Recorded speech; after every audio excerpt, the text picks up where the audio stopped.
Hi అండి, నేను మీ doctor Ganta Srinivas neuro centre, Kothapeta, Guntur.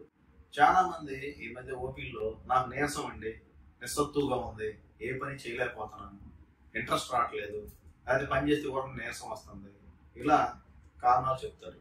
ఇది స్పెసిఫిక్ టైప్ ఆఫ్ అంటే చెప్పేది కారణం ఒకటి కాదు. అంటే ఉదాహరణకి జ్వరం వస్తుందంటే మనం జ్వరం రావడానికి బ్యాక్టీరియల్ ఇన్ఫెక్షనా, వైరల్ ఇన్ఫెక్షనా, టీబీయా, లేకపోతే ఇంకేదన్నా క్యాన్సరా, లేకపోతే ఇంకేదన్నా డ్రగ్ వల్ల వచ్చిందా, ఇవన్నీ తెలుసుకుంటాం. అంటే నిస్సత్తువ, నీరసం అనేది కూడా ప్రత్యేకంగా ఒక కారణం కాదు, దానికి చాలా కారణాలు ఉంటాయి.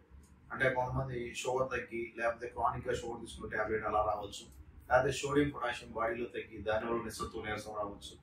కొంతమంది జస్ట్ ఎనీమియా అంటే రక్తహీనత వల్ల కూడా నీరసం రావచ్చు. కొంతమంది హార్ట్ ఫెయిల్యూర్ ఉండి, అంటే మనకి ఎక్సైజ్ సరిపోను హార్ట్ పంప్ చేయకపోతే దానివల్ల కూడా మనకి నిస్సత్తువ, నీరసం రావచ్చు. ఇది కాకుండా జస్ట్ విటమిన్స్ డెఫిషియన్సీస్ వల్ల రావచ్చు.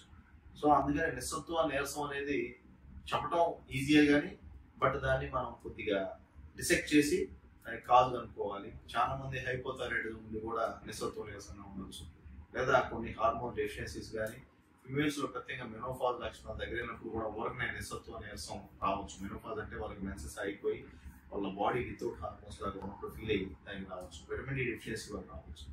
ఈ కాకుండా కొంతమంది ఫస్ట్ బాగానే నడుస్తున్నాం, కొద్దిసేపు నడిచిన తర్వాత, లేకపోతే కొద్దిసేపు చెయ్యి చేసిన తర్వాత పని చేయలేకపోతున్నాం అంటున్నాం.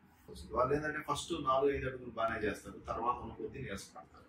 నీరసపడటానికి అనేది అది నిస్సత్తువ అనేది కారణాలు కనుక్కున్న దానిపై ట్రీట్మెంట్ ఇవ్వాలి. అంతేగాని ఏదో బలం వల్ల రాయండి డాక్టర్ గారు రాత్రి నిస్సత్తువ, నీరసం ఇదిలే అని చెప్పి అనుకోవడం కాదు. వాళ్ళకు ఉన్న దానికి కారణం బట్టి ట్రీట్మెంట్ చేయాలి. Thank you.